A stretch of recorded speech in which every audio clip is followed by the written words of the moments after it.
Come and dream with me.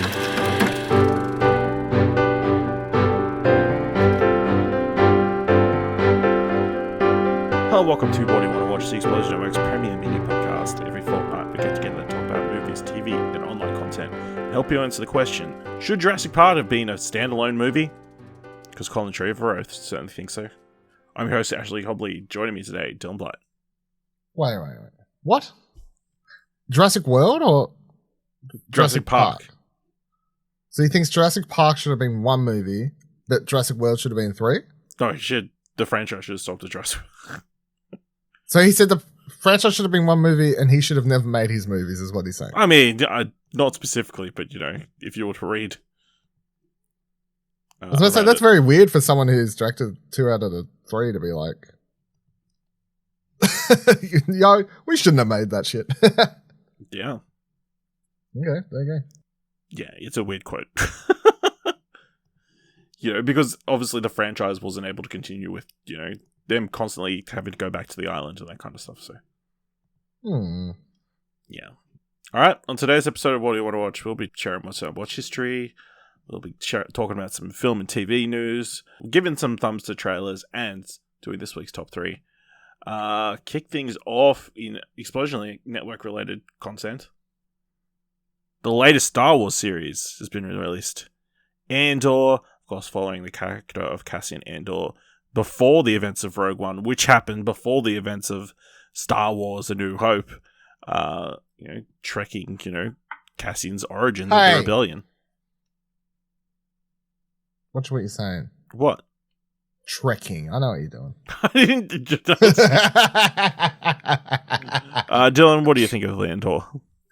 I think it's the best Disney Plus series so far. As much as I enjoy watching The Mandalorian is just so up and down across its couple of seasons and couple episodes of Book of Boba Fett, that, it's hard to appreciate as much. So far, we're 4 episodes into this and just, I appreciate when stuff's shot outside is what I've decided. I appreciate stuff that's like shot on a real world or a real set. It's mind-blowing how good interesting. it can look. It's interesting how much you appreciate depth of field going forward.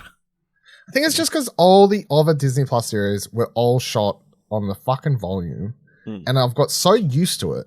So used to that plastic feel that seeing something that's not all there, that's not all fake, it's like going outside for the first time. Like, I feel like that kid in The Room. Like, not the room, the one where the kid escapes, that room. You know the one? With Brie Larson? Room. Yeah, not The Room. Room, sorry. I feel like that kid. Okay. What an analogy. old Jacob Tremblay. Yeah. That's it, Jacob Tremblay, yeah. He's in everything, yeah. I'm really enjoying it as well. It's like an old school... It feels very much like a British spy story, obviously I watched Slow Horses earlier this year, but then you got like shows like Spooks and that kind of stuff. It feels like that. Obviously it's helped by a largely British cast. And largely people who've worked in British television. I was about to say, and the executive producers, the showrunners, and they're all British. Obviously, it's made by Tony Gilroy, who's did like the Bond movies and that kind of stuff. So it's got that flavor to it. But yeah, really enjoying it. It's 4 episodes in. Obviously, Cassian's really great. Stellan Skarsgård is really interesting to watch so far.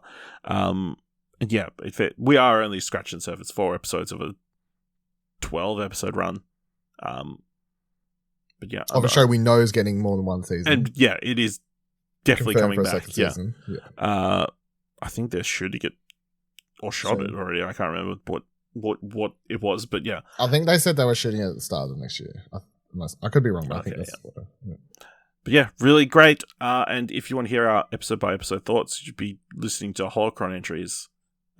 Going Rogue, our Andor show on Holocron. You should be listening to Going Rogue on the Holocron Entries podcast feed. That is the correct way to promote it. Promote it. All right. So I was lucky to go to an advanced screening of Don't Worry, Darling, the most talked about movie of 2022. Tell me Probably. I'm I was wrong. like, I was about to be like, but then I was like, yeah, all right, fair enough. It's probably been the most tweeted about movie, and pure because of all the drama around it. Which shout out, Olivia Wilde was on Colbert this week, and she had like a great segment. I thought, which Colbert kind of talks about, a female director, even if any of it was like partially true, if it was a male directed project, they probably wouldn't be discussing it because it's a female director. Everybody's talking about everything. You should definitely check it out because I love his bit about Spitgate, in which he questions if it actually happened or not, even though she categorically denies it did not. It's pretty funny. But yeah, of course, this is the latest Olivia Wilde movie, her follow-up to Booksmart, in which Florence Pugh plays a woman named Alice who's living in a 1950s-esque community in the middle of nowhere that is kind of like a tiny utopia. All the husbands of the people in the community work at the big at some facility, and it's not exactly clear what's going on or why everything's happening, and a series of events kind of make her question whether the world she is currently inhabiting is actually as true as it possibly can. It's enjoyable, but it falls apart in the third act. The reveal of what is actually happening isn't satisfying. The movie is trying to like touch on a bunch of different subjects and topics, but it never really fully commits to like tackling any of them. Florence Pugh is fantastic. Like continues to be Florence Pugh. And does the dramatic stuff great. She does the comedic stuff great. But yeah, it's a difficult one to discuss without spoilers. It's one I think people should watch because I think there is interesting elements there, but I don't think it's a super satisfying movie. There's so much stuff that is not explained that is frustrating. Then I come out of like, why did this instigating event happen that it doesn't have any explanation for? Is this a spin-off to Westworld? No, it is not a spin-off to Westworld. Damn it! It's my theory out the window. Yeah, no. Aaron Paul does not pop out anywhere, or Evan Rachel would. Yeah. Yeah, but like I said, Florence Pugh's great. Chris Pine, fantastic as like this, kind of cult leader, like weird. That's all I got from the trailer. Cult leader. Cult leader-esque character, just giving off creepy weird vibes. Harry Styles, not good. Here's my question: as someone who hasn't watched this movie, do you think his acting career is just over? Like, so everyone's panning him in this, and then everyone's panning him in My Policeman or whatever it's called. So, do you reckon like this was supposed to be his big year, watch his acting career? Do you think just like 2 panned performances, it's so like, I don't think his acting career will be over. I don't think he'll be taken seriously as a lead for a dramatic project. He won't be the guy that you base your movie on. I'm sure he's going to show up in some MCU project. I don't know if it's going to be the next what's we call it? Eternals. I don't know. See, showing this is the thing, like he was fine in Dunkirk. Yeah, but he didn't talk in Dunkirk. He was just running around trying not to be killed or found out that he was French. He just needs to not talk then. Yeah, I mean, in this, I think he's attempting a American accent, but it's not working, and he's constantly British throughout. To the point where I obviously went to the movie with Buddy, and he's like, I think they like ADR'd in dialogue where they say he's British. They made him British.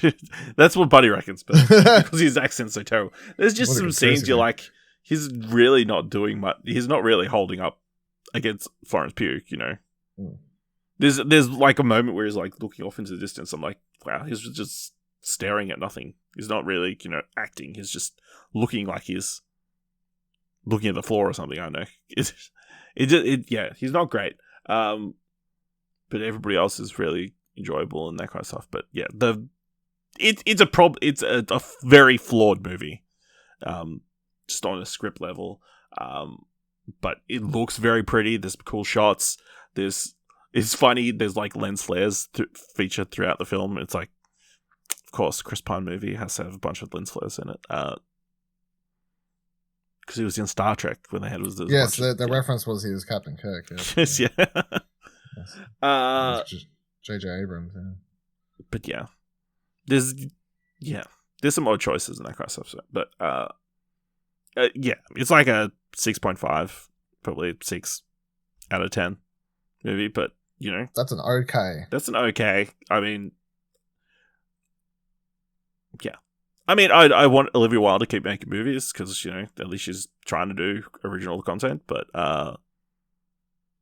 you know, maybe wait till this one comes to streaming services, you know, if you don't want to commit to the theater. I also went and watched See How They Run. So this is a murder mystery about that takes place in the in 1950s. Coincidentally, the same period as Don't Worry Darling, but this is set in London.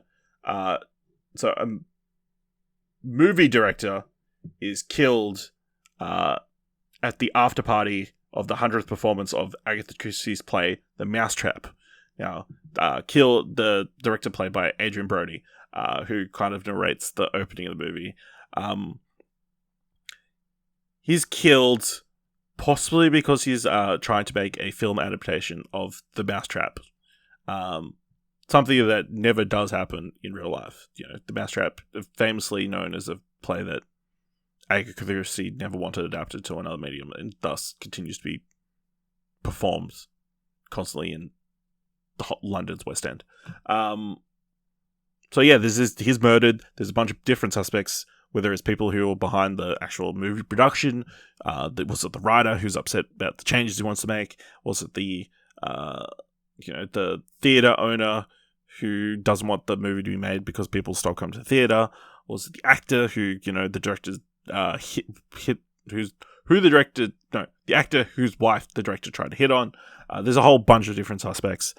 You've got Sam Rockwell as the lead detective and Saoirse Ronan as his constable, like newbie police officer who, is very precocious and like trying to learn as much as possible. It's a charming movie. It's a likable movie. It's a fine movie. It's not like super funny. It's not super windy or mystery laden. There's not many twists or that kind of stuff. The mystery's enjoyable. I think this movie, when I came out of this movie, like, that's a kind of clever movie. There's like clever elements to it. There's like certain things that are seeded at the start that like kind of make you go, oh, that's very amusing and clever towards the end. But it never really elevates itself to the next level. Saoirse Ronan is hilarious. She's very, very funny. Sam Rockwell is very good as well. But yeah, it's like a week on, and it's like a movie that doesn't really have much of a lasting impact on me. Like, I enjoyed it in the moment, but it's probably not going to be a movie that I think about it when we're talking about best movies of the year at the end of the year. So yeah, let's See How They Run. Ring endorsement. Go check it out. Dylan, you got to watch a movie that I talked about last week. You got to watch Bodies. Bodies. Yep, went and watched this in Melbourne and quite enjoyed it. Obviously, A24 film, so banger. I don't spend too much time, I guess, because you already talked about it. But yeah, it is a comedy horror.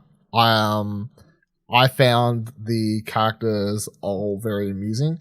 I thought all the performances were a lot of fun.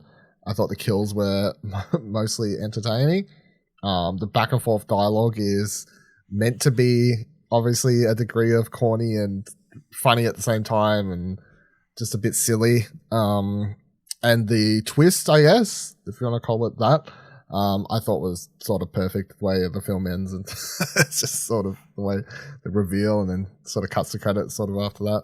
But I thought it was quite smart. I enjoyed it for what it was, and the message, I guess, quote unquote message of the film, I think is quite we all learn something from the film. Yeah, I think we can learn a whole lot of stuff from this movie. Yeah. All right. Dylan, you checked out a new film that's about to release on Shudder this week. Deadstream. Yeah. So I didn't know anything about this. All I knew, I clicked play, get the screener. So I clicked play last night on this movie, and I was like, I start watching it for like 10 seconds. I was like, okay, like judging off the title or judging off like the way the movie starts, I was like, okay, so it's like a found footage movie. Okay, cool. Like strap in. And like at first I was like, man, this is going to be bad. Like the movie started and it's got like this dude, I was trying to find the actor's name. So one of the directors and the main actor is called Joseph, the actor's name is Joseph Winter, co-directed with, I don't know, like, I guess, I don't know if they're partners, sisters, but I don't know what goes, but Vanessa Winter's the other director. But he's like a disgraced YouTuber, basically, who did a stunt where he got a homeless man to fight him and then like sent him to the hospital, and then everyone got really pissed off, and then like he lost all his sponsors, and then the movie is he's doing like a big stunt to win back his fans. He's going to live stream it basically on what you'd say is Twitch, but it's not Twitch, or the equivalent of. He's going to go stay a night in this really haunted house because that's what his biggest fear, and he's going to do it. So he's live streaming it. And the first start of the movie is like him sort of walking around the house, like explaining like why it's haunted, while also sort of setting up these GoPros and all this sort of stuff. And the way it's put together is like quite good. But as the movie continued, I kept thinking like, I'm surprised how much I'm enjoying this, considering when the movie started, I was like, fuck, this guy's annoying. I'm already like, because the movie starts, and I guess that's the point. Like he's supposed to be this really over the top, stupid, like annoying YouTuber sort of characterization.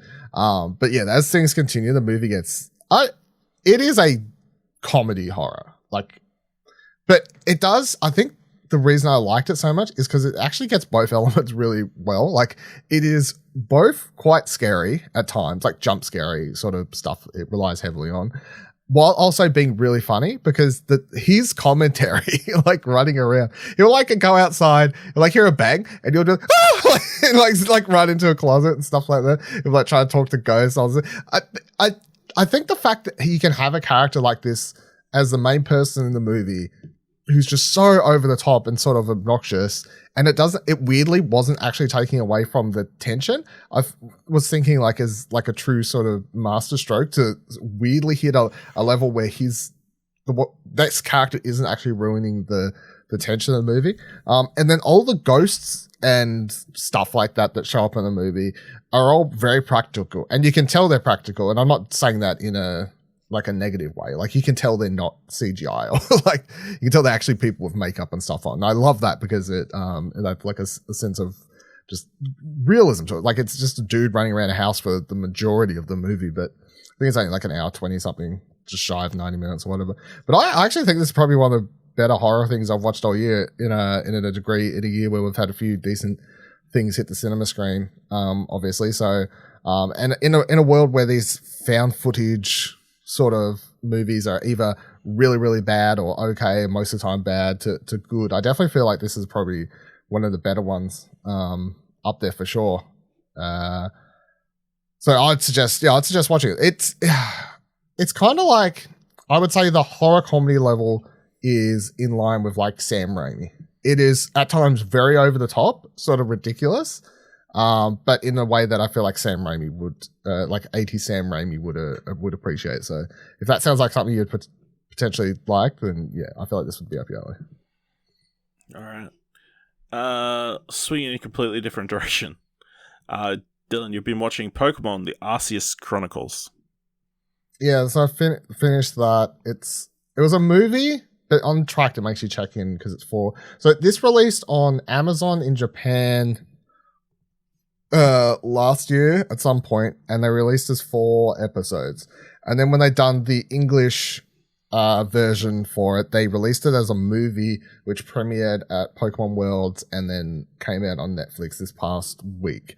It's fine. Like, it's in a scheme of, like, we have every now and then there's a good Pokemon movie and then there's a fine and bad. I wouldn't say it's bad. I'll put it in the fine category. But considering the movie, the last couple of movies prior to this, especially like Journey to whatever, I can't remember, but the last couple ones before that were like really good and beautiful animation and like that step up from the TV show.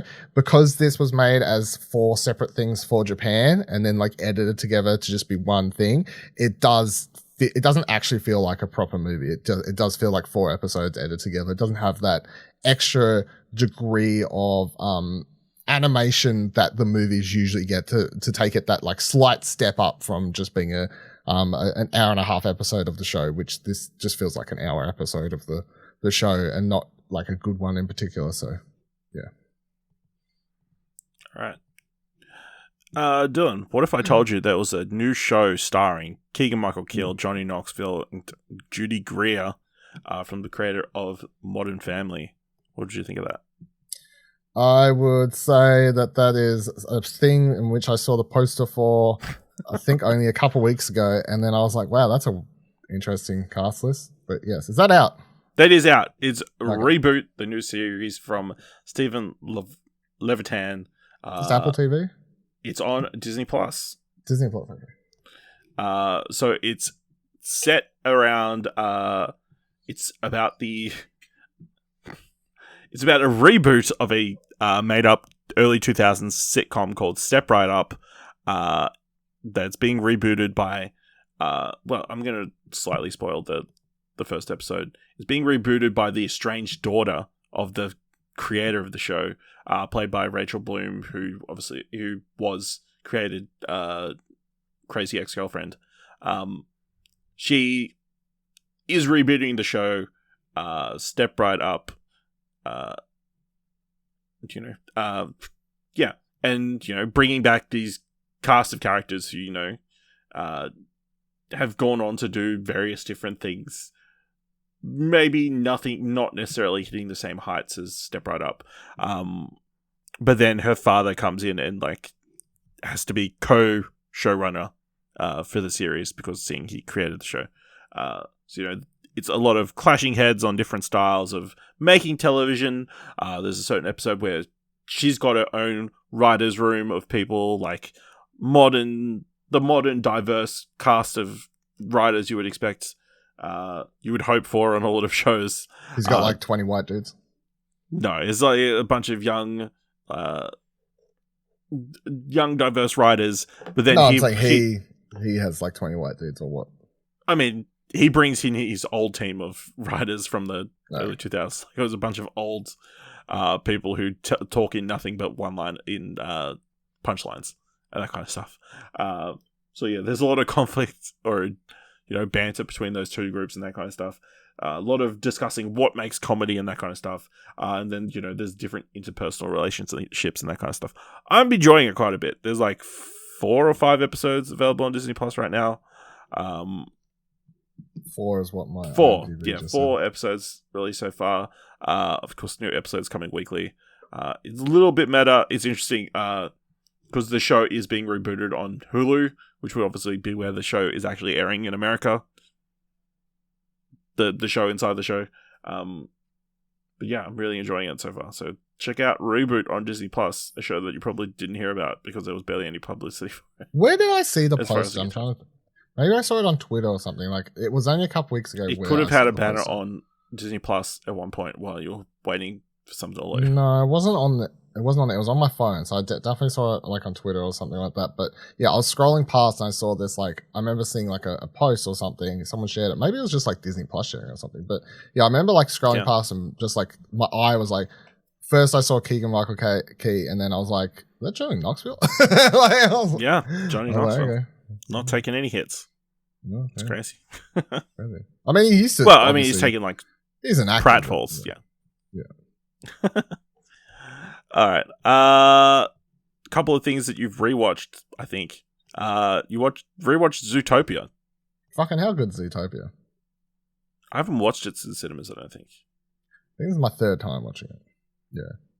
Watched it at cinema, and then I watched it, like, I bought the Blu-ray when it came out, and then I watched it this time. Maybe I watched it at some other point there, but it's really good. It's probably my favorite recent Disney movie, I would say. Last, 10 years, maybe? Disney movies? Yeah. And we all know I hate Pixar. Praise. So, yeah. I don't know, is it? What else is there? Frozen? It's alright. Frozen 2 is better. What else is there? Hit me. You don't even know, see? You don't even got care. Canto. No, that's way better. Wreck-It Ralph. No, this is way better than Wreck-It Ralph. What are you talking about? It's funny. I feel like there's one I'm missing.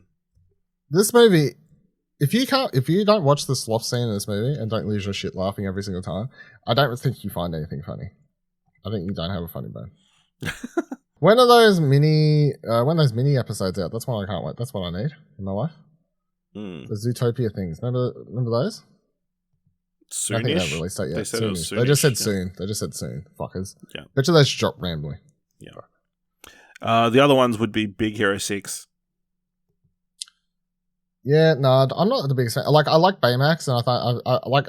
Again, I'm not saying any of these movies bad, but yeah, I'm still saying Zootopia is better than. Yeah. Right. It was right. In the last round. That'd be second. I'd put that just below Zootopia. And then Moana. Yeah, that's fine. No, Zootopia's number one. Okay. Don't you love Shakira? I mean, His hips don't lie, baby.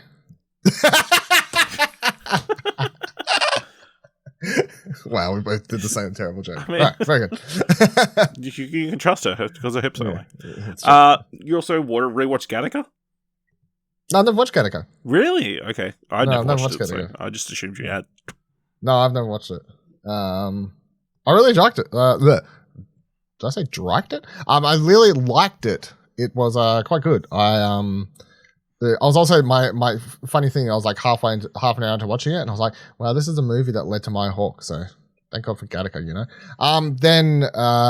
But it's very good. Yeah. So for people who don't know, the plot is basically, without spoilers, it's like set in the future, I guess, where this world,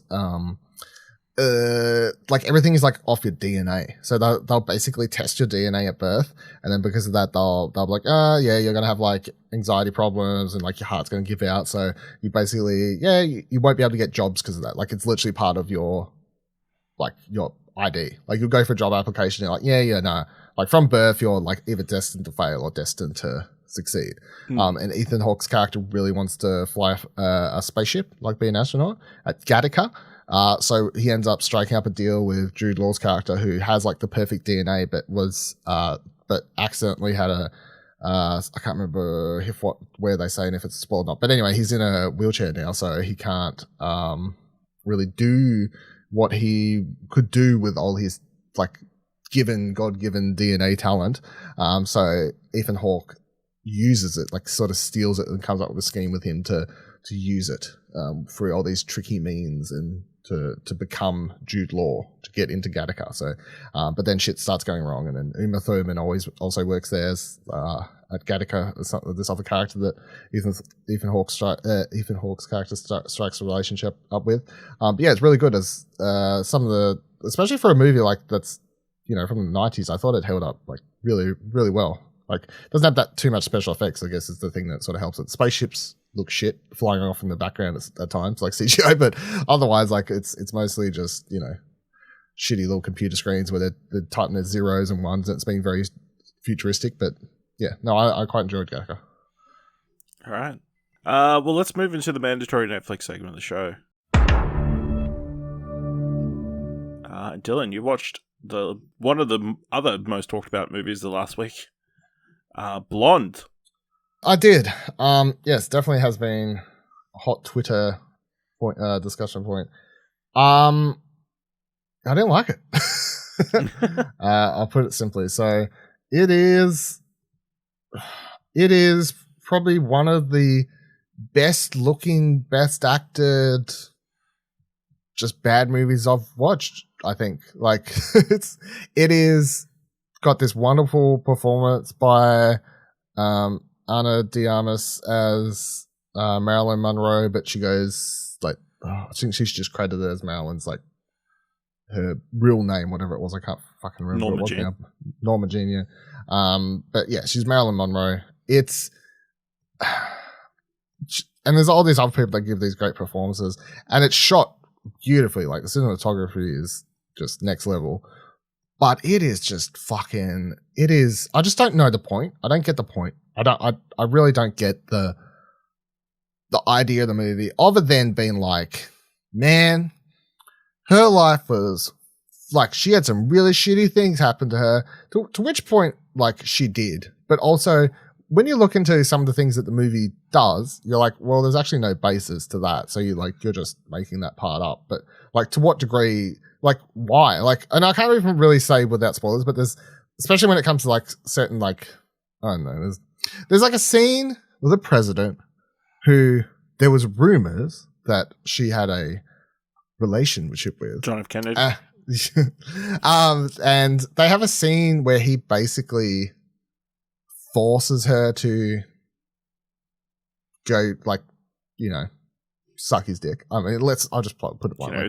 But precursor to Bill Clinton, I suppose. Yeah.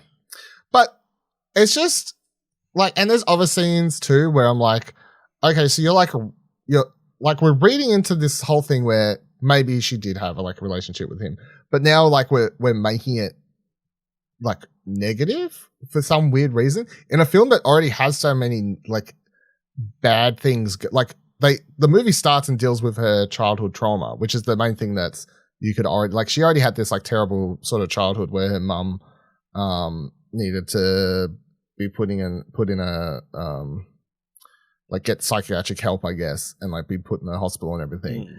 And she like was in and out of foster homes and stuff like that as a kid. So she already had like this very like hard time growing up. And then the movie just proceeds to just make everything worse and worse and worse, when I'm like, I don't feel like you needed to. Like, you already had like such a grounding as to explain why Marilyn Monroe, Norma Jean, has this want to escape into movie making.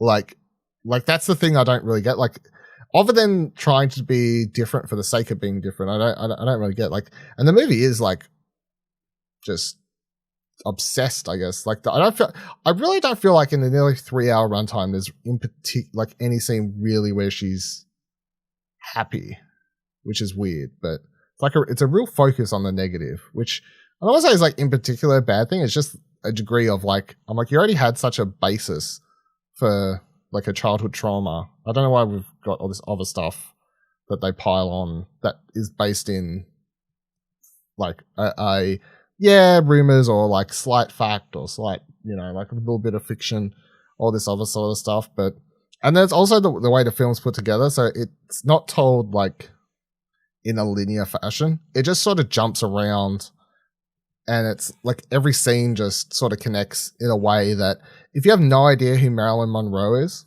I don't know if you could watch this movie at all, because it does little to basically no explaining of like anything. Like, suddenly she's a kid, now she's in the movies. Now we've got your flashback to this other scene. Hey, if you don't know who fucking Charlie Chaplin's kid is, you don't know who this character is. If you don't know that at some stage she dated I don't even know his name, but I knew the few people she'd been married to. Like, because I've read about Marilyn Monroe before, because she's one of the biggest fucking movie stars of all time. So I feel like like at some stage you just pull up a Wikipedia page. But I knew she dated like this big time ex-football player. So the degree that dude shows up, I'm like, okay, so this is that dude, whatever. Like, but they don't do like, that's what I'm saying. Like, I just don't know how you watch. I really don't know how you could watch this without any of the background yourself. It's very reliant on you knowing who she is and who the other people in her life was. But yeah, I mean, the movie finished, and like, I don't really feel like it's a spoiler to say it goes right up until her death, and like that's the movie, like her death. And yeah, the credits start rolling, and I was like, I don't know what the fucking point of this movie was. Like, I was just, I have no idea. I wasn't angry, I wasn't sad, I wasn't happy. Like, I was like empty. And I feel like maybe I feel like the movie is supposed to make me feel sad at the end, but I was just like confused. I was just very confused. I don't know what I don't know what I got out of it. So, yeah, put me on the side of history that says this isn't a particularly good movie. Very well made movie, just not good one. I don't think it's a good movie. And just to clarify, I do like all of Andrew's other movies. So, like Assassinations, Jesse James, like Chopper. Haven't watched Killing Them Softly. That's still what I need to watch. But like, I know there's people who don't like those movies. So look, it's not that I don't like his style. I like his other movies. I just don't. And like, I really loved Assassination Jesse James, and a lot of people, including my dad, reckon that's one of the most boring movies I've ever watched. But I really like that movie. So yeah, All right, let's talk about a movie that I at least liked. Do Revenge, new movie starring Camila Mendes from Riverdale and Maya Hawke from Stranger Things, in which they team up to get revenge on the people who wronged them. Really enjoyable story, even though the grammar of the title is not great. Just a fun high school. It's also story. part of the movie's joke where she says, like, "Is that even proper grammar?" Yeah, it's great. Just a very witty, fun movie. With those two kind of steal the show with their leading performances, but it's got a great ensemble cast of all these young actors who people would probably know from various different teen stuff across the board. Is kind of this weird all-star cast. But yeah, just a really interesting story that kind of doesn't go in directions you think it's going to end up going. There's a major twist like 2/3 in that is like shocked me and made me disappointed because I was enjoying the direction it was going, like the friendship that was forming at that time. But yeah, it all comes together in such a perfect way, and I think it's like this. I think it might be one of the better Netflix movies we've seen so far this year. Dylan, what do you think? No, I'd agree. I really enjoyed it. It was it's like it's probably the first time I feel like since fucking oh, to all the boys I love that I've watched like a teen direction focused, I guess, Netflix thing that's actually quite good. Because all the sequels to that were pretty shit, and I don't think I've watched any other teen focused movies, not TV series, that Netflix has done that I feel like was quite good. It's very funny. The only thing negative I'll say is that I feel like it at nearly 2 hours it's a bit long, like it drags a bit. I feel like it could have potentially be sharpened up a little bit. There was a point there in the middle where I was like, the pacing around when the twist happens sort of slows things down for a little bit there. The pacing I feel goes off. But otherwise, it's very good, a lot of fun. It sort of lives like all these really good teen movies to at some stage. Like it just lives in its own fantasy world. Like if you ever try to think about like anything that's happening in this movie, none of it really makes much sense. You got these people going to like tennis club school things, driving around. Everyone's rich. They've got these big mansion houses. They're just throwing parties. The thing that everybody's rich. That's the thing. You never see any parents. You never see any adults other than the principal. Played by Sarah Michelle Gellar, who the girls, played by Sarah Michelle Gellar. Adore and would want to be stepped on by. Yeah. There's no other adults in the movie other than her. You never see a single parent. You don't.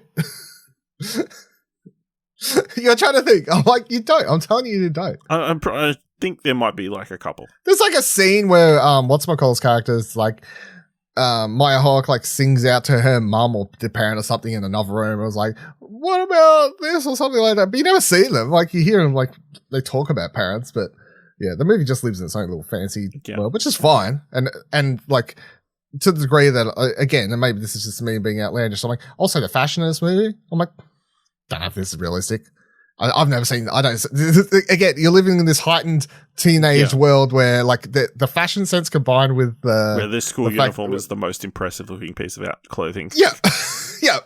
It's just like it is. But I mean, that's fine. I'm not saying this as a negative thing. It's just, in fact, when you make a movie that lives in this like heightened reality for something like this, it sort of works. Like the fact that they have this like whole farm area for a school where fucking massive area that I don't want to say things for spoilers, but the characters do it, like the whole area where they're growing something there. Like, teachers, one of adult security guard. I just remember that you did see another adult. There's a security guard. Told you. There's two. At least two. Two. Not them in lines, but yeah, two. Three. There's a secretary at the rehab clinic where Sophie Turner. That was where I was. By the way, shout outs to Sophie Turner. It's quite funny in this. Very funny.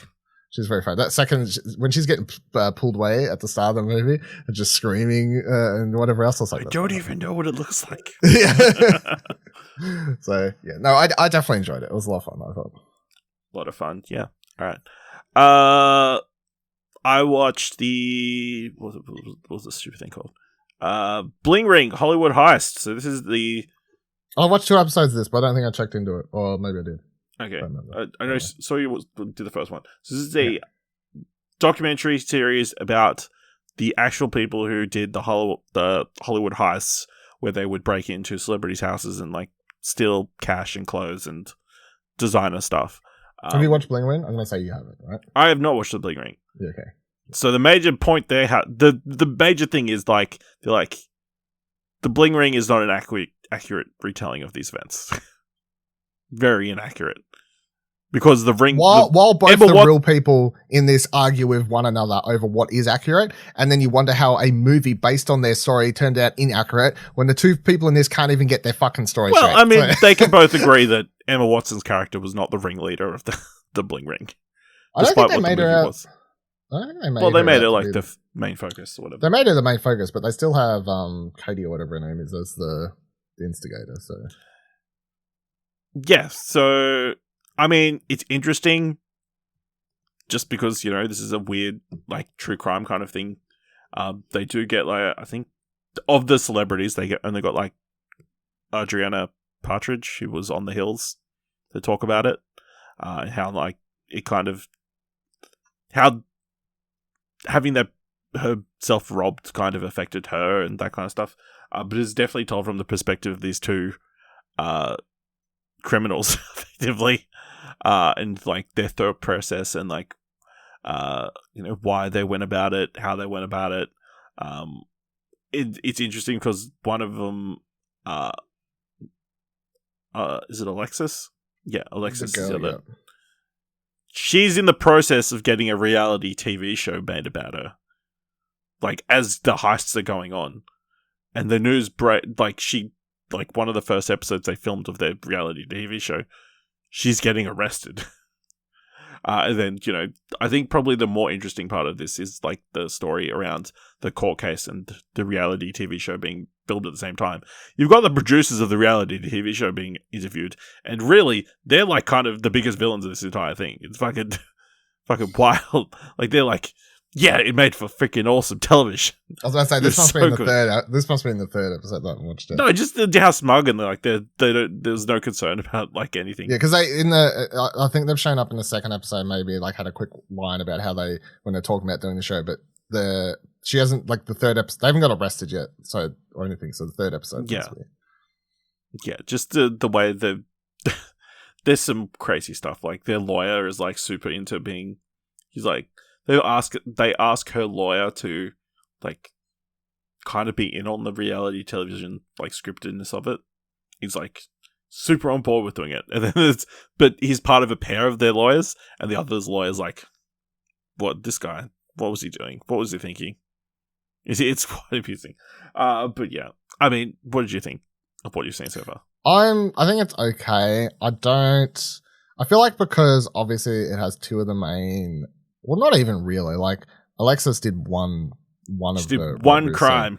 She did one of the crimes. Not to say like stealing is fine, but she did one of the crimes. So because it has 2 of those people involved, obviously it just feels a bit like I don't know. Like I don't really know. Like it's interesting enough to watch. I feel just because I am enjoying watching it, I guess. But at the same time, like I don't really know. Like I feel like a documentary, like. And to a degree, it does touch on it because the whole point of this is like they were so obsessed with celebrity culture that they just wanted, especially the first 2. It is Katie, right? The main girl. I think it's like Katie or whatever. The one who's not in this. Rachel, but like I want to say. Was it Rachel? Was it Rachel? Okay, Rachel. Where the fuck am I getting Katie from? Rachel and what's the guy's name? Nick. Rachel and Nick are the ones who like do it all. But they're like so obsessed with this like celebrity culture, especially Rachel, that they want to like steal all this stuff and they think it's perfectly fine, and how they use the internet at the time just to track when celebrities are going to be out and about. And like I feel like this documentary does touch on the celebrity and like how big of an obsession it was in the early 2000s.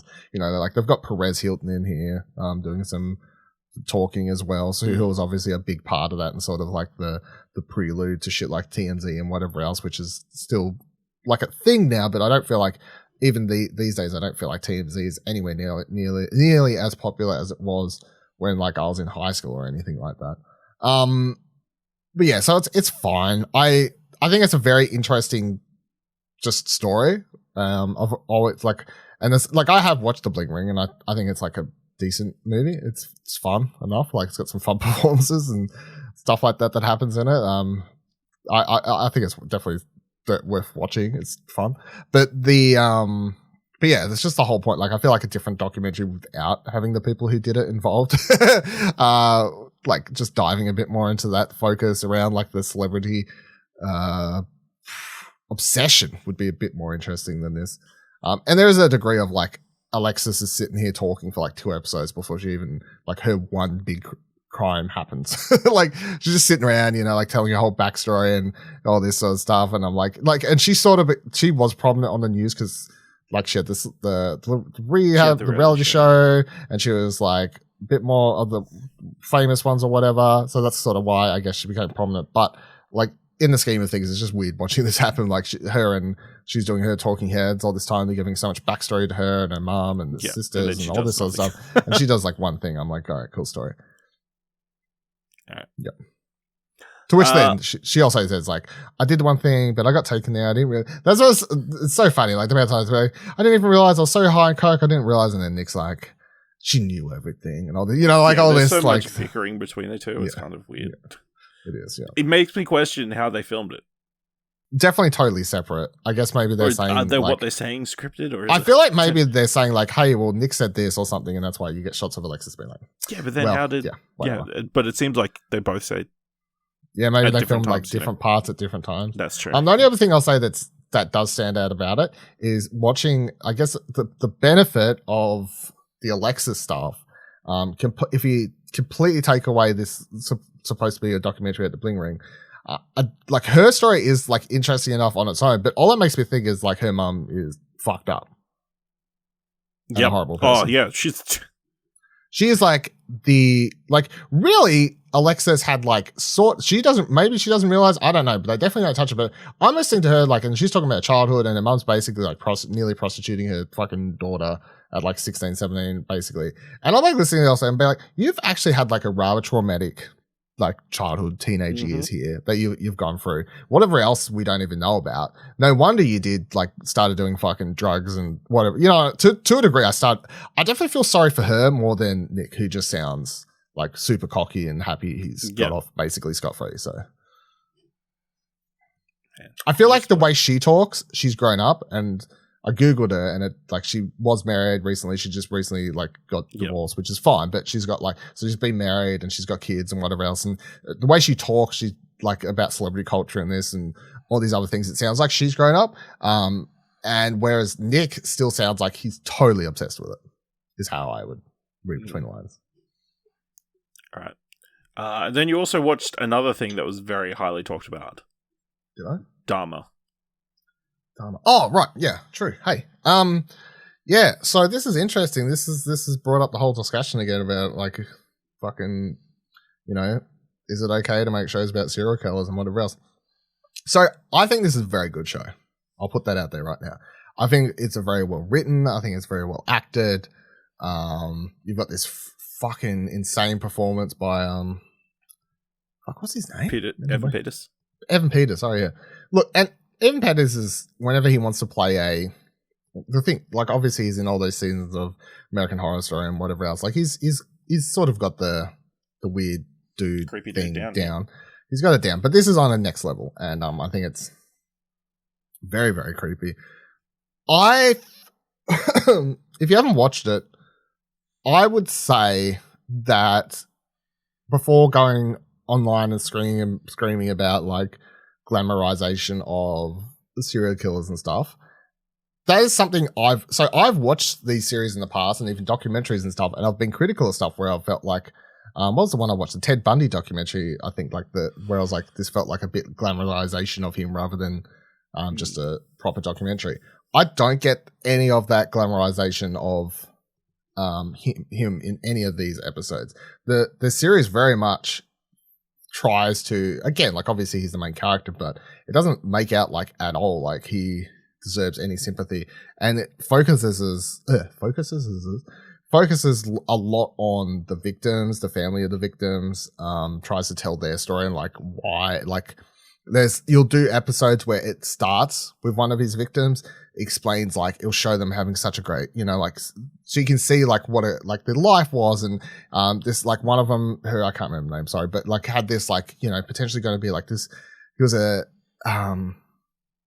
deaf model, I guess. Yeah, like he had this, like he wanted to be a model, he was deaf, and his family's like, he can't do it, and like a lot of the episode focuses, like half an episode just focuses on him. The episode just starts and you get to see everything, and then of course he meets fucking Jeffrey Dahmer in a club like halfway through the episode, and you know exactly what's going to happen at that point. So it does a very good job of showing just like how many like lives he ruined by what he did. I don't feel like it undercuts the like their stories. Now this whole I don't know, what's your thoughts on the whole, because that's the thing I keep seeing come up, where it's like the victims' families didn't want this to happen and all that stuff, which I get, like, and I wouldn't expect them to watch it, but at the same time, I'm going to say I fall firmly on the side of, if something's a real life story, as even if it's as fucked up as this, and like, it sounds mean to say, but there is a degree of, if it's a real life story, people, I mean, it's news. You know what I mean? Like, it sounds horrible, but like, I mean, we don't get upset when, they make a movie about, some shady executive being a shit person. You don't see the pharmaceutical companies who did the terrible things in Dope Sick being upset that they made a movie about them being caught for being terrible criminals. Or how about all the families who lost and had family members die because of that drug, and you shouldn't have made Dope Sick because it's really upsetting for them. And it's like, well, maybe it is upsetting for some of them. Don't watch it. Yeah. Like, I'm not saying you have to watch it. It sounds mean. It's hard because obviously once it's made, it's like, especially nowadays with major TV shows, obviously it just floods online and it's all people talk about. It's hard to keep away from. It's all about intent to me, like intent, and like the as I said, like that, does this glamorize? Does it? If you're doing a story about a serial killer, are you glamorizing the serial killer? And if yes, then I'm going to say I'm usually going to watch something like that and go, no, I don't think that was good. Whereas this, I don't think it does, and I think it is good. So that's like, I watch a lot of these serial killer things. Yeah, it's hard because there's obviously it's just generally conflicted, because it's like you don't want to restrict what artists and creators can do, but on the other hand, you don't want to. You don't want to go out of your way and hurt, the victims and that kind of stuff. Did they really need to do it now while the victims are still alive? I don't know if that's necessarily necessary. Because the other thing is that by the time I finished watching the show, it does it sort of makes a big part of its message around like corruption in police departments and stuff like that, which like, and how and racism, like, is other things. So you could be like, well, why do they need to make it down? I would say that even though it's about a serial killer, the reason he's not caught, and then like part of it is the trial case, is still relevant themes for today. Like there is these elements of, it's elements of homophobia, racism, and I guess classism that lead to him not getting caught years and years prior. Like all of these things add up on top of each other and become a big part of the crime case. And the series does a good job at highlighting those themes and as to why those elements. Like there's even a part where the cops who There's a scene where he like drugs a like 17-year-old kid, and I don't know if you've read about this. Like the kid manages to escape, and then the cops bring him back up. So the thing is, those cops, and they show it in the series, they get put off like I think it's like a month or something, no pay, and then they come back. But the series makes sure to have a scene when they come back. They walk in, everyone's cheering. You know, yay, so glad you're back. And then they do a speech about how great it was to have a station stand by them through these really hard times. And, you know, like you're very much watching this and you're meant to feel like I was feeling like these fucking pieces of shit. You know what I mean? Like, and like it doesn't skip out on those scenes. Like it definitely paints villains. Like it definitely paints Jeffrey as a villain, but it also paints other villains as to why Jeffrey wasn't caught earlier. Yeah, it's definitely a tricky one, and probably one that will constantly it's a line that is constantly blurred. I just feel like it's hard because if you it's super simple to say if you don't like it, don't watch it, and like but yeah, do we really need to keep making movies about stuff about serial killers, real life serial killers? I don't know. I know we always have, is the thing, and there's always I just feel like, as I said, I just feel like it's intent. Like, what's the point?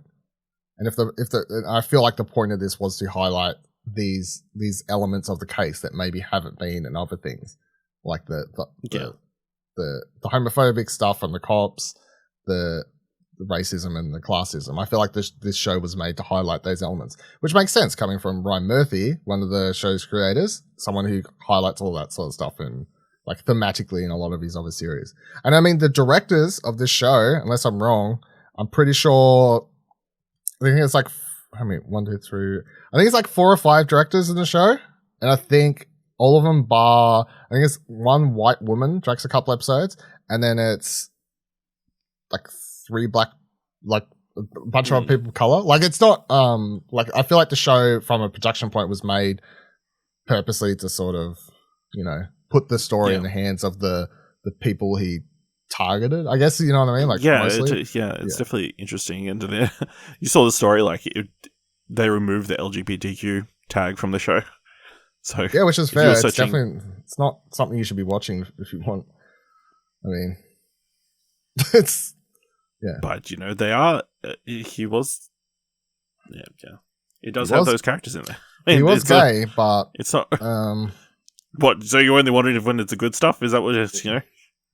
I just feel like it's a maybe don't like tag a show that's going to be very traumatizing for people who are potentially looking for. Yeah, I don't know. In a world where people are still getting traumatized, you know, I don't know. It's hard to. It's a hard topic.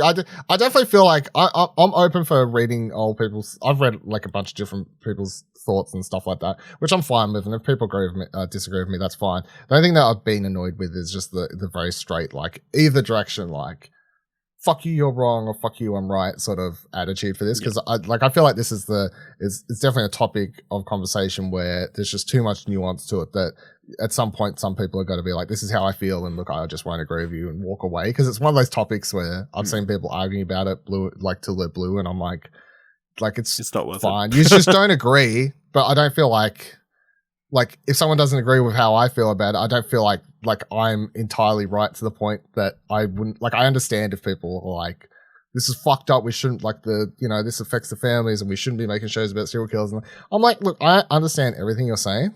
I don't agree because of my own reasons, but like not to the point that I feel like what you're saying is entirely wrong. You know what I mean? Like, it's just one of those topics that I feel like it's just... It's a massive grey area.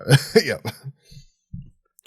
All right, that's everything our watch history. Let's move into some film news. Dylan, we've recorded for like an hour. How have we not yet talked about Community finally coming back? 6 seasons of the movie, baby. It's a thing. It's real. They just announced that, you know, it's coming to Peacock, which is a little bit disappointing. But yes, Peacock has ordered a movie based on Dan Harmon's comedy Community, bringing back the original stars Joel McHale, Dana Pewdie, Alison Brie, Gillian Jacobs, Jim Brash, and Ken Jeong, to check in what the gang's been from Greendale has been up to since the show ended in 2015. Dylan, can this actually be good? 6 seasons of a movie? Yeah, I expect it to be good. I see no reason. You know why? Why? You know who's going to direct it? Who? Take one guess. Tell you what, they've been a little bit busy lately over there in the Marvel world. But baby, they're back! This is all conjecture, and I actually don't know if this is true or not. No, the Russo's not going to be. Okay. Damn it. There is actually currently no director attached. Fuck. But yeah, I mean, it's exciting. Obviously, you know, the internet blew up for fanfare and very excited because all the actors were teasing it with various clips from Community. Yeah, the news broke.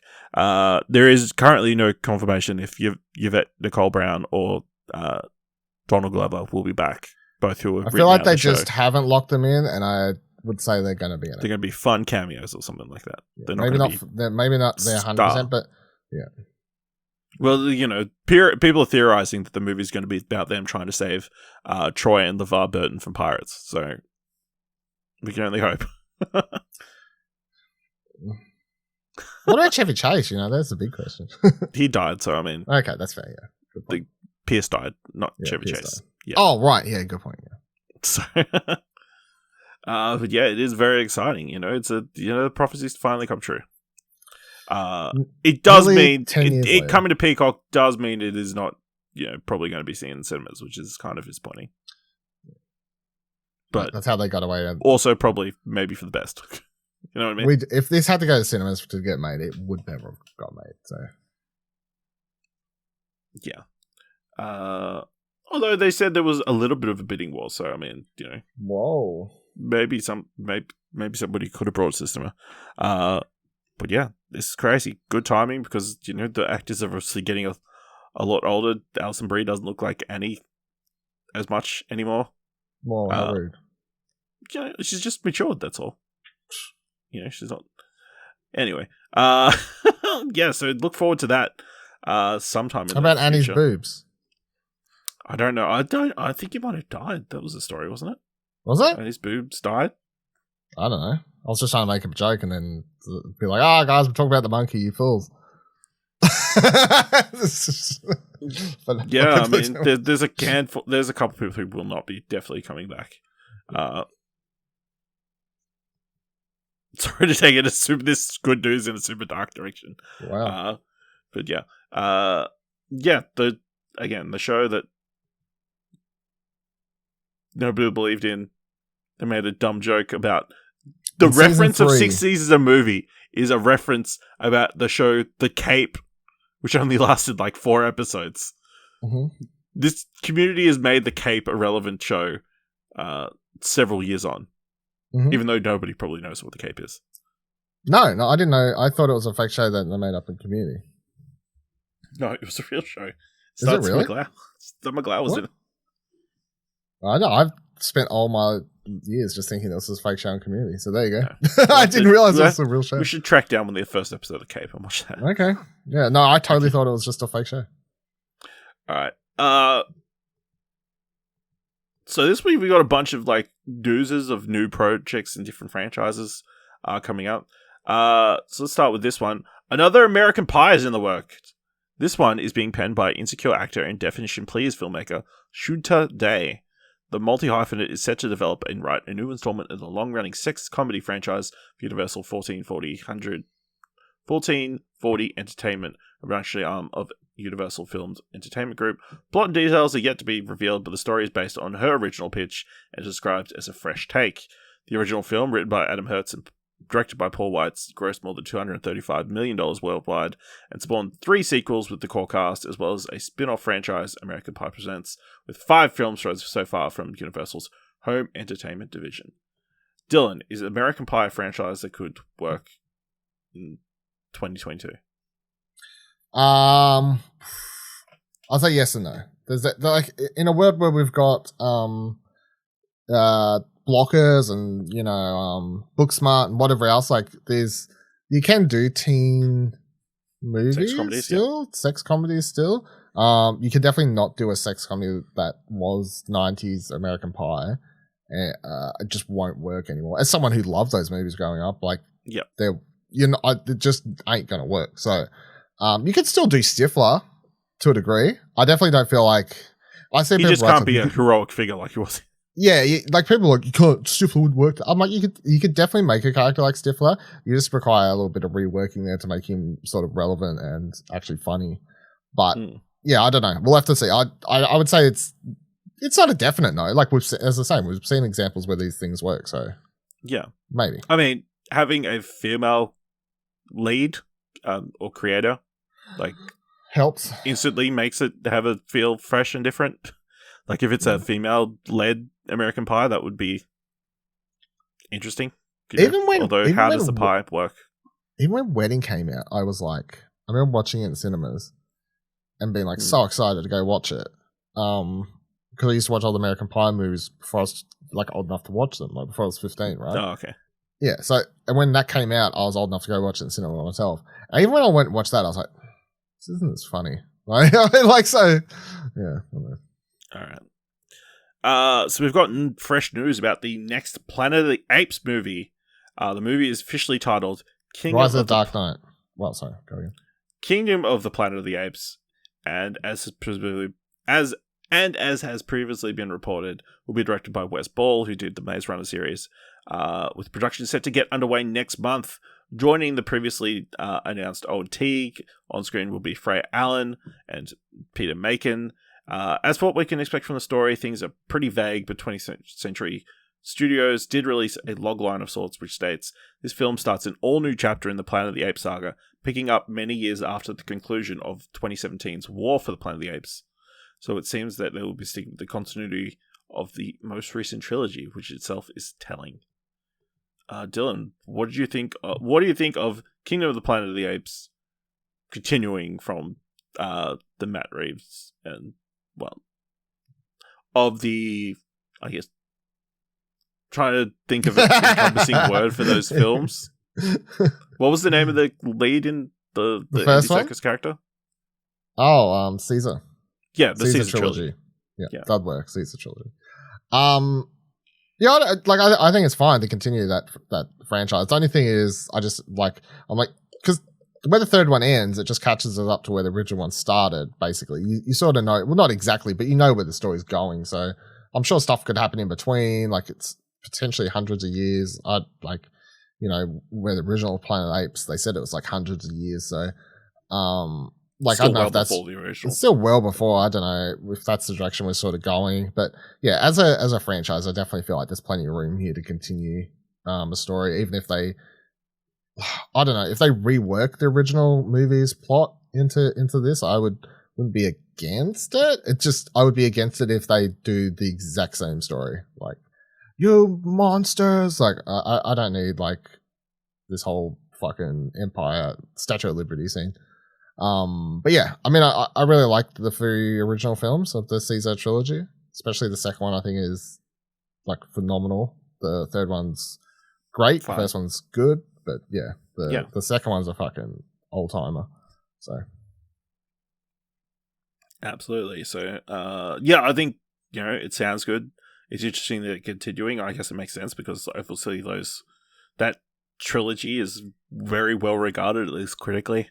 I don't know financially how well it did, but it makes sense that they would want to continue it in some sort of way. It's cool, like a new, fresh set of characters. You can have some of the same characters in it, I guess, depending on how far ahead it is. Like the but I don't think we're going to see Caesar and like. No, you're not going to see Caesar because Caesar dies at the end. But like his mate, the big baboon. Also, I couldn't remember whatever his name is. You couldn't remember? I don't think it's a spoiler. Not if you're aware, but the movie came out like 3-4 years ago. It came out 5 years ago. Yeah, his mate. I can't remember the fucking. I mean, hold on. Where are the Planet of the Apes? This character though is like connected to the original ones. Like, it's the same character turns up. Is actually Dr. Zaius. Yeah, Maurice. Yes, Maurice. So Maurice could still be in this. There you go. There's the connected fabric. I mean, yeah. I mean, it looks like the concept art that they've put out so far. It looks like it's going to be like a very, obviously human civilization's died, nature's kind of taking over kind of thing that we've seen in like a lot of other properties. But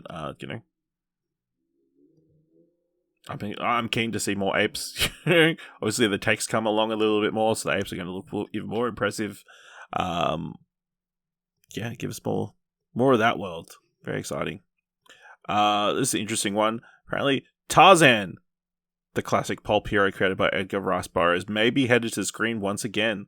Sony Pictures have picked up the screen rights to the character from Burroughs' estate and is seeking to do a total reinvention of the character and intellectual property.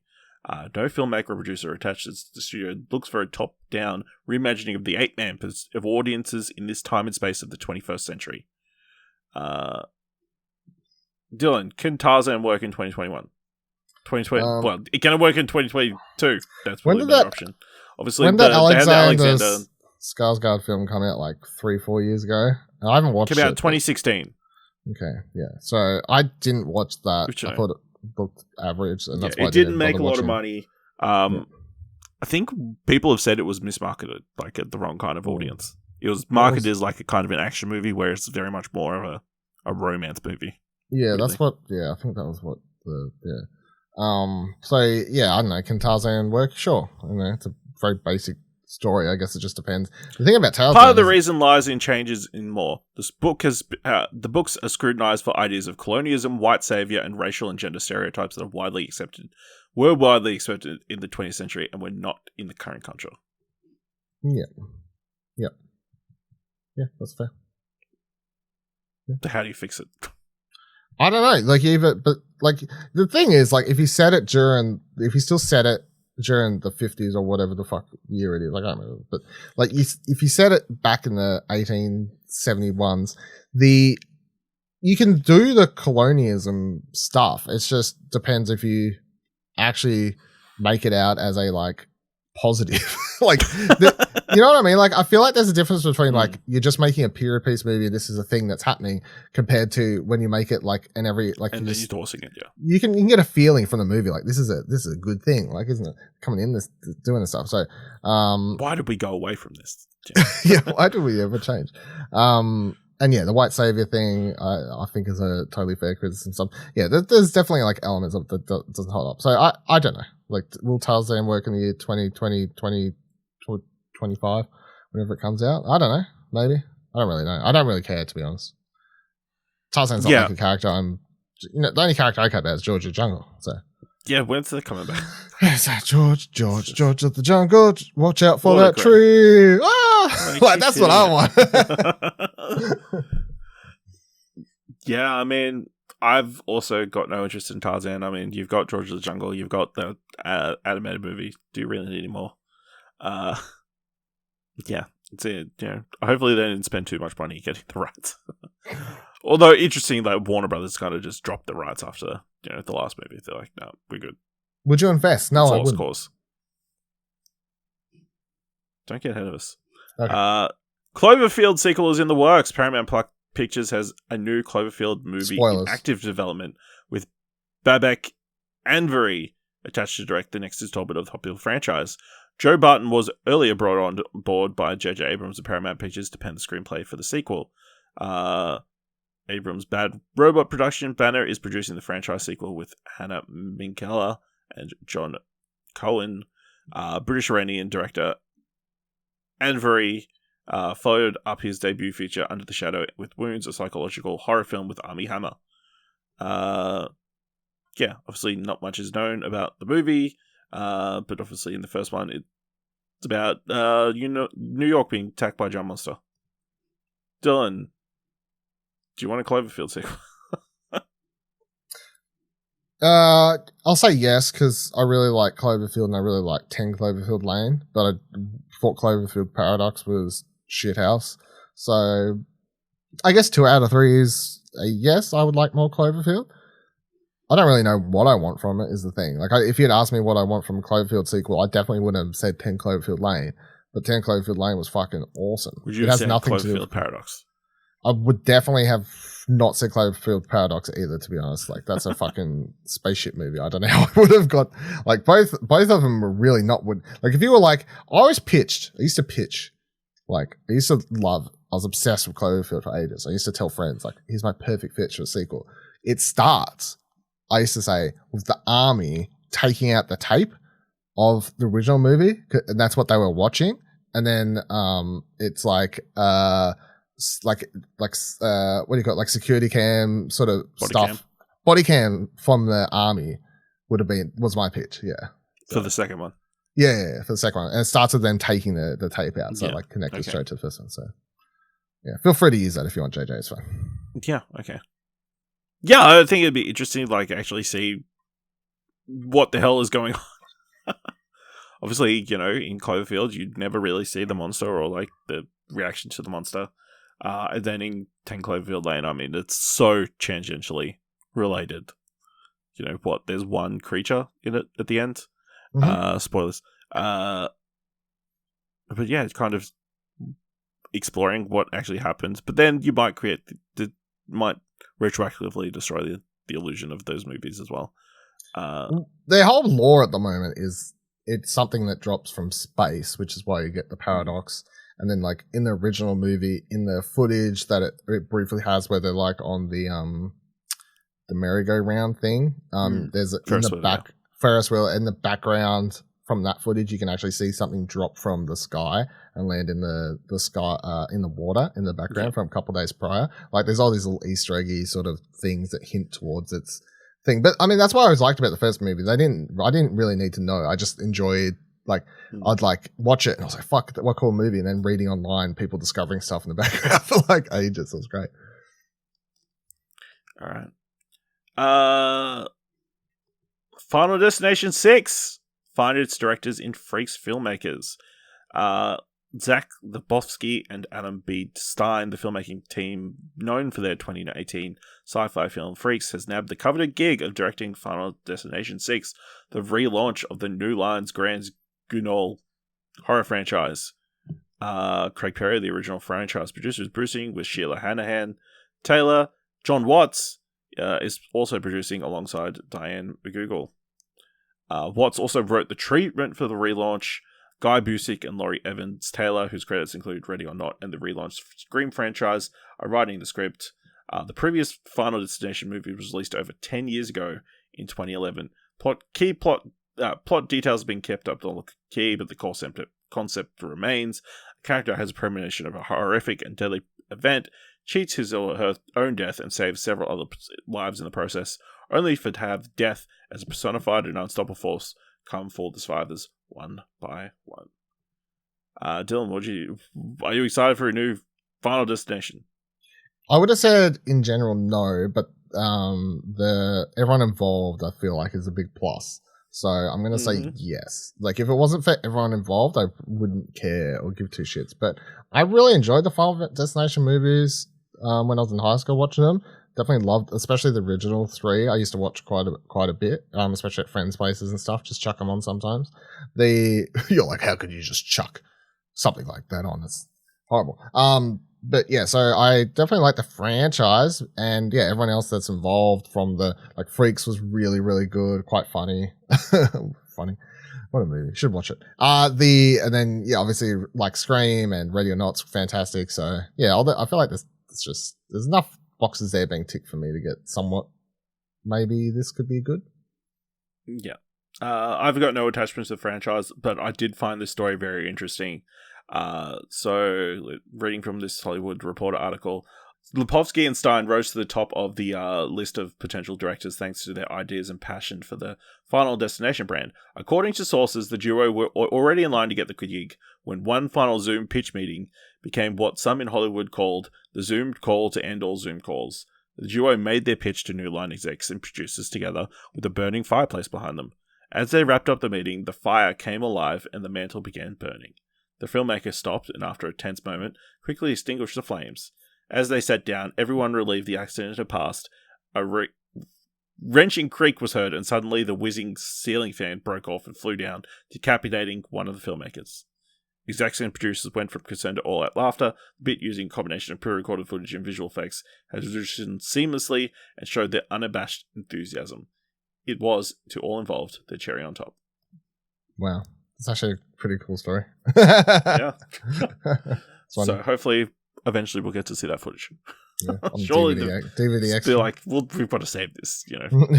We can't use this just for this big Zoom meeting. Even if we don't get it, we'll just put it out like the day before to spite them, you know. No, that's cool. Very cool story. Dylan, we've been talking about a bunch of projects because there's so many different projects that have had different announcements and castings and that kind of stuff. So we're going to cover them in this segment we like to call "Would You Want to Invest?" I'll list a different project. Dylan's going to decide if you would want to invest fully, invest partially, or just not invest in this project based on any criteria that deems fit, and then history will be the judge if he is right or wrong. All right. Al Pacino has been set to star in Billy Knight, an indie drama that will mark the feature film debut of writer-director Alec Griffin Roth. Stranger Things star Charlie Heaton and Diana Silvers will top line the pick, which begins shooting in Los Angeles. The plot follows grad school students Alex and Emily as they traverse the aspiring careers as filmmakers. Alex is also grappling with the grief of losing his father, a failed screenwriter. The only thing his dad left him was a box of unfinished scripts and a handkerchief with the name Billy Knight embroidered on it. Alex embarks on a magical Hollywood adventure to track down Billy Knight, all while navigating the line between fiction and reality. I'll go partial invest. Al Pacino plus some Stranger Things cast members. Sure.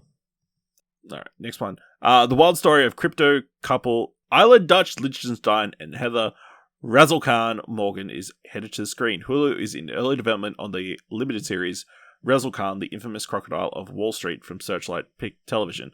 Lily Collins is set to star as Morgan in the project, which she's producing with Charlie McDowell, who is set to direct.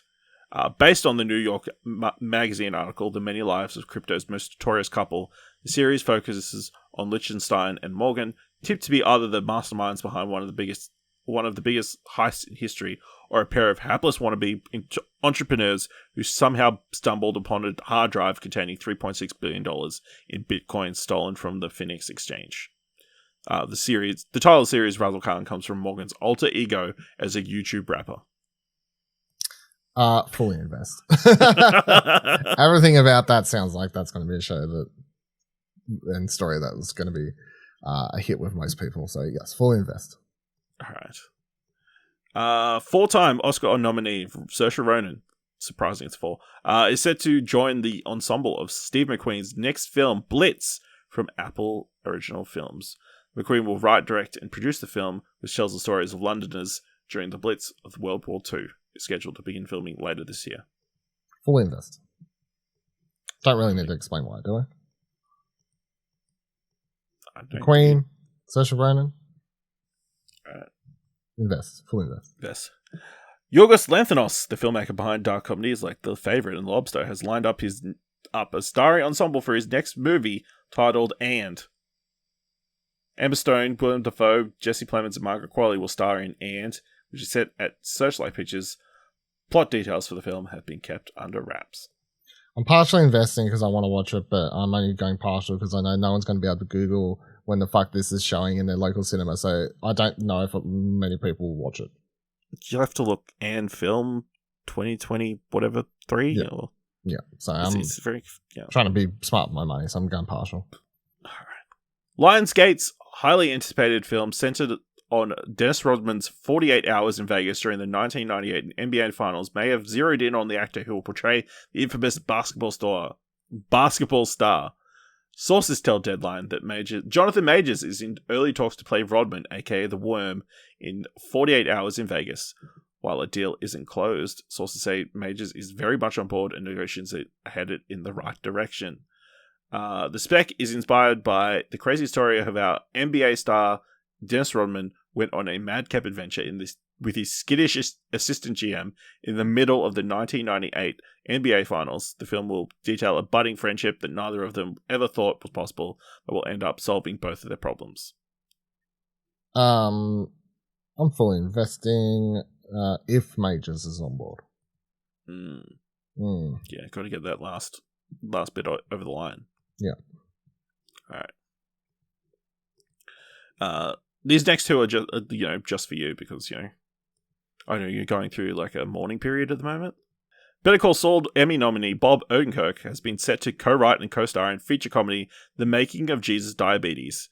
Odenkirk is collaborating on the project with comedy actors-writers Andrew Friedman and Michael Norton, who will also co-write and co-star. Heath Cullins will direct the movie. which chronicles the story of two reclusive middle-aged brothers with no filmmaking experience who are attempting to make a movie about diabetes during Jesus' time to honor their deceased mother. All the while, the brothers' madcap journey is being filmed by their neighbor. Fully invest. It sounds absolutely ridiculous. I'm glad to see Bob doing a little bit more in his comedy roots, I guess. Yeah. Vince Gilligan's next series has landed Fully Apple invest. with the 2 seasons straight to series order. In addition, Better Call Saul star Rhea Seehorn is attached to star in the series in the lead role. Exact plot details are being kept under wraps. I think it's actually my favorite news story. Like, I remember when I saw this pop up, I was like, man, what a fucking world we live in. I was like, straight to series order, Apple TV, Vince Gilligan, Rhea Seehorn. Yeah, what the fuck? Like, hell's yeah. Is all I gotta say about that. My new favorite show is coming out soon. All right. Last one for this week. Robert Eggers' long-awaited new take on Nosferatu is gaining some serious momentum as sources tell Deadline that Bill Skarsgård is attached to play the titular character, and Lily Rose Depp is in talks to co-star. The pick is now set up at Focus Pictures, with Eggers directing and penning the script. In the new reimagining, Nosferatu is a gothic tale of obsession between a haunted young woman in 19th century Germany and the ancient Transylvanian vampire who stalks her, bringing untold horror to him. Bringing untold horror with him. Focus has no comment of the project. Fully invest. I mean, yeah. Has Eggers made a bad thing? No. I am disappointed that Anya Taylor-Joy is no longer involved and is not playing Nosferatu. Yeah, I saw everyone online like say this way. I was like, I was like, she wasn't actually playing Nosferatu. So, like, that was my joke. That was my first thought. So I know you should have tweeted it. I did tweet it. Did you? Oh, yeah. My bad. I think you even liked it. I stole your joke then. Yeah. Maybe I liked it. All right. Yep. So that's everything for this week. Let's just give some time to some trailers. Of course, you can find all the trailers we're about to talk about this week. You can find them in the show notes below. First trailer for this week: The Midnight Club, created by Mike Flanagan and Leah Fong, starring Iman Benson, Idea, Igby Rigney, Ruth Codd, Aya Furukawa, Anara Shepherd, William Chris Sumpter, and Sarian Tapcotta. At a manor with a mysterious history, 8 members of the Midnight Club meet each night at midnight to tell sinister stories and to look for signs of the supernatural from beyond. Dylan, what do you think of the trailer for the Midnight Club? I thought it was really good. I feel like it's it's Mike Flanagan created. He directs a couple of episodes, but it's like it's not all him this time, which is good. It also has a different side to him. So instead of being based on a Stephen King thing, it's an original property, which is interesting on its own. And I feel like you can tell that because it has a slightly more, I don't know, like teen. Like, it's still scary. Like, obviously, it's still like a horror sort of thing, but it feels a little bit more like teen direction focused, I guess. Like, it feels like it has a different audience. Like, if you were to look at his other previous stuff, I feel like they're all focused at adults. This actually feels like it's targeted at teens. Yeah. So, to be clear, it is based on a YA novel from 1994. So, it's not completely original yet. I didn't even know that. There you go. But at least it's not a Stephen King thing. Yeah, it's not Stephen King. So, but yeah, it definitely feels like it's targeted at a teen audience where all these other stuff, especially his last series, definitely was like targeted at adults. Like, you got these heavy long monologues about life and death and all this sort of stuff. But in a different way to this. It was more, like, this is, yeah. I mean, it's heavy stuff. Obviously, it's a bunch of people who are, cancer and whatever else. They're in a hospice, so it's not exactly like light subject matter, but still feels. I don't know. You tell me. Did it feel like it was targeted more towards a teenager, like a younger audience? Yeah, I think so, but I haven't watched his other stuff, so I can't guarantee. But I assume it skews a little bit older. Yeah, I mean, I'd seen it pitched as more like a Goosebumps level of horror than his other stuff, and I think that's probably fair, but probably a little bit more scary than the most recent like Goosebumps stuff. Yeah, it's got a interesting hook, with these kids who are about to die, and this mystery around this hospice that they're all living in. Yeah, so I thought it was pretty good. I'll give it. I'll go one up. I'll go one up, one down. Ooh, okay. Felt like it was a bit weirdly paced, the trailer, but yeah, I'm going one up. All right. So Midnight Club it's not far away. It is releasing on Netflix October 7th. A couple days after this. Yeah, so another Netflix things by Mike Flanagan that you won't watch for ages because something will happen the weekend that it comes out. Yeah, correct. Yeah. Next trailer is for Hellraiser, directed by David Bruckner, starring Odessa Azion, Jamie Clayton, Brandon Flynn, Goran Vishnich, Drew Starkey, Adam Faison, Aoife Hines, Selena Lowe, and Hayam Abbas. A young woman must confront the sadistic supernatural forces behind an enigmatic puzzle box responsible for her brother's disappearance. Dylan, what do you think of the trailer for the new Hellraiser? I'm going to double thumbs up. I was really surprised how good this trailer was and how good this actually looked. But then I looked up the director's actually done some decent stuff, so it wasn't like, I was like, okay, right. Previously, anything other than like the first Hellraiser, or maybe the first, maybe it's the first and third one, I feel like, or something like that. I think it's the third one that are like decent. That everyone else, like all the others are just gibberish. So, and I was expecting this to just be to look bad. To be honest, I pressed play on the trailer a couple days ago whenever it dropped, and I was like, all right, I'll watch it. Like, because I like Clive Barker. Like, I've read the most Clive Barker out of any like sort of popular horror author. I've read 10 times the amount of Clive Barker than I have like Stephen King or anything. He would be my favorite horror writer is Clive Barker. So I like Hellraiser. It's not my favorite of his like stories or anything, but it's definitely his most popular book that's got turned into a movie. Like, character wise, I guess it's most recognizable and everything. So, but yeah, I actually thought this looked quite intense and good, and good new reboot direction for the franchise. So I'm going to double thumbs up. I'm going to go one up, one down. I don't have anything super wrong with it. It wasn't particularly engaging or exciting. It's interesting. I'm on the opposite end of the spectrum where I knew absolutely nothing about Hellraiser. Or Pinhead, other than, he's covered in pins. Sure, you've seen Pinhead, like, though. Yeah, I've seen Pinhead, but I didn't know the context. I didn't know nothing about these freaking chains. I didn't know anything about this puzzle box, and that's what brings him. And that kind of, knowing that kind of makes Cabin in the Woods make more sense a little bit. Because they've got, like, puzzle box or something in there. Yeah. That's like a reference, I assume. But yeah, I mean, it looks fine. It's a girl, Pinhead. But just wait till the right comes along and there's woke left, with their female equality demonic monsters. All right. Yeah, so this is, what is it? It's coming to Hulu in America on October 7th, but here in Australia it is coming to Paramount Plus on October 26th. It's a weird one. It is a weird one. All right, let's break up some of this horror with a new trailer for a movie called Suzumi no Tojimari. So this is the latest movie by Makoto Shinkai, who obviously did Your Name and Weathering with You, starring Nanika Hara and Hokoto Matsumura. 17-year-old Suzumi discovers a mysterious door in the mountains, and soon other doors begin appearing across Japan. As the doors open, they release disasters and destruction. It's up to Suzumi to close them again. Dylan, what did you think of this trailer? A girl falls in love with a chair.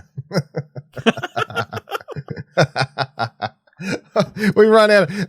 No frogs. No frogs left. No animals left. What's she gonna kiss in this movie? A fucking chair. Double thumbs up.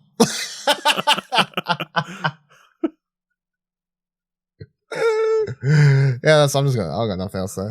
That's all I need to say. That's it. Yeah, this is a 2 thumbs up trailer as well. I think basic concept and like reveal of him turning into a chair is very funny. And then also the villainous character in this is like a cute, adorable little cat. It ain't that cute. That fucking thing's cackling at some point. It's a cat that is kind of demonic looking, but it is still a cat. Yeah, it looks beautifully animated. I think one of the most beautifully animated things you can see is like at least his movie is like these girls like tying up their hair. I think it looks so impressive. It's ridiculous. Why that is something that attracts my attention. Yeah, just beautifully animated. Very. It seems like it's a small story, but it looks like it's going to end up being a big story, like all his other films so far. So yeah, I'm very keen for this. So this is releasing in Japan from 11th of November. It is being released worldwide early 2023. I believe Crunchyroll and Sony are teaming up in everywhere except I was about to say, Asia. what the fuck was the last one called? Weathering with You. Weathering with You was only a couple months later, and even I got to watch it. At least here in Australia. Yeah, a couple months later. It was and only then a couple months. Was very delayed in the US. Yeah, very delayed in the US. Very delayed in the US. But we got to watch it not long after. Yeah, so it'll be interesting when this comes out here, when it comes out elsewhere. I feel like anime does, like, some of these anime movies come here pretty quick, and then other ones, like, take forever. Well, if you don't have to wait for, if they just, it's just the sub version. The dubbing, yeah. Like, it's dubbing process. I'm not waiting for the dubbing, so. All right, let's jump back into some horror stuff. Next trailer is it's fucking October, Ash. It's horror month.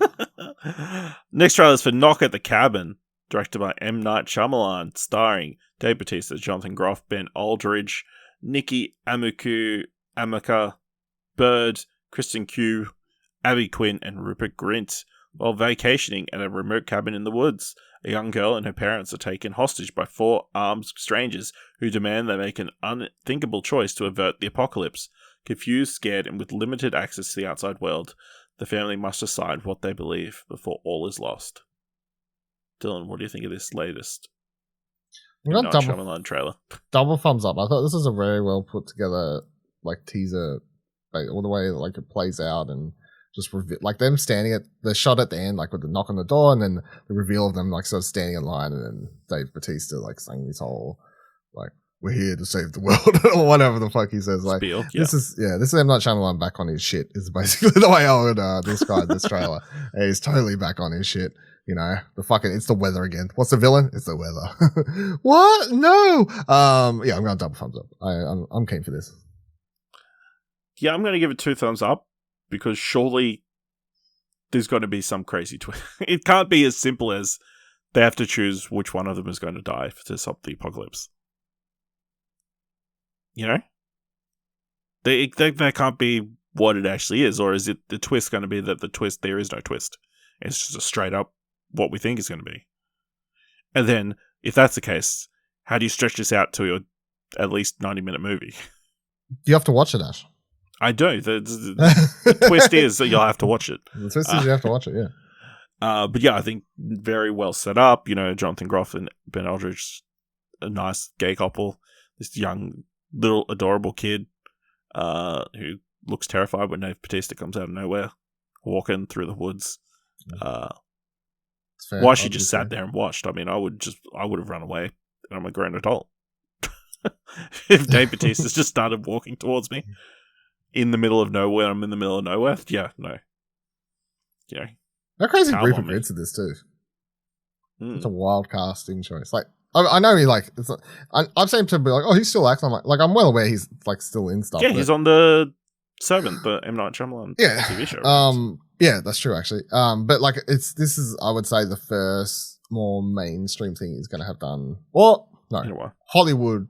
A thing that more people would probably watch. Yeah. Like, oh, that's the kid from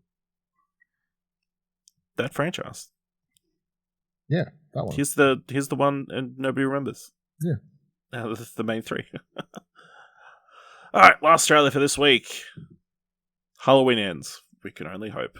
Directed by David Gordon Green, starring Jamie Lee Curtis, James Jude Courtney, Andy Bachacek, Will Patton, and Kyle Richards. 4 years after a last encounter with the masked killer, Michael Myers, Laurie Strode is living with her granddaughter and trying to finish her memoir.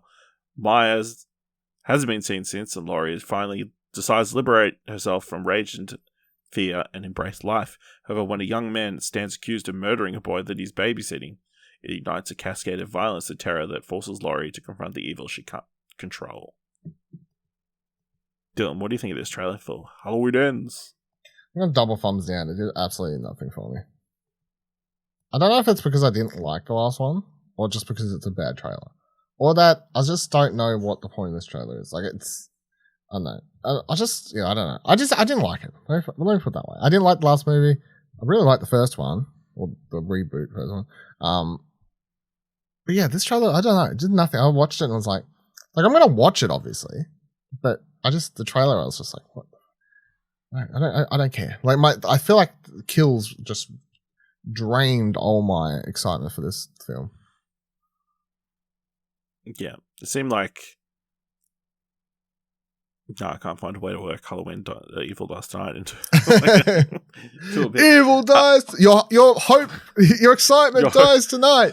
Excitement dies tonight. Yes, it does.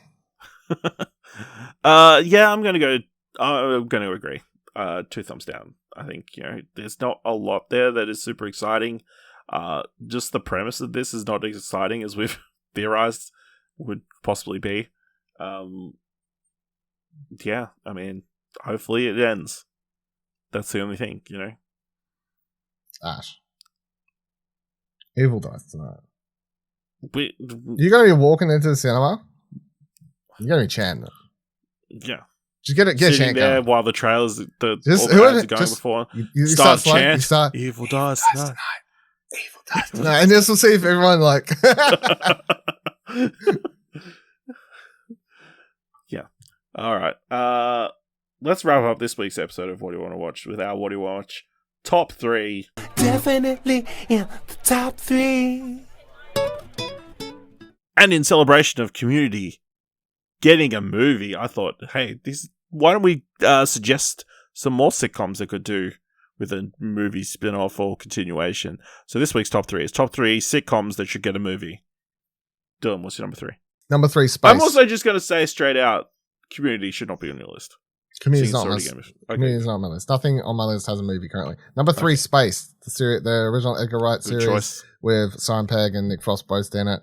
Be very easy for them to come back and do it. They should just do it for fun. Bring all these characters back, have them get together. I don't really know what the plot would be. It doesn't really need to. It's just I don't know. It's just a fucking 90-minute episode of the show. It's fine. They only ever did 2 seasons, I think. So that's like 12 episodes, right? Fucking. Have it the movie's just them playing Resident Evil in PS1 and just make that the whole thing. I don't know. Like, just extend that bit from the TV show out into the movie. I don't know. But that's number 3 on my list. That is a good choice.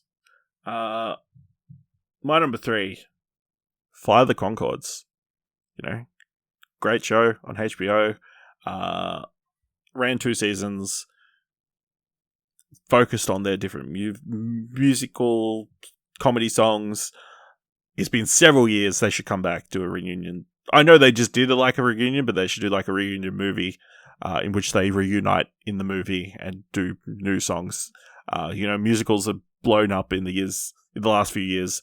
I feel like Fly the Conchords would be a great movie to have. It just makes sense, Jermaine is such a big actor now. Brett is, of course, an Academy Award winner. Just do the movie. Please. Dylan, what's your number 2? My number 2 is Fly the Conchords. Everything you just said.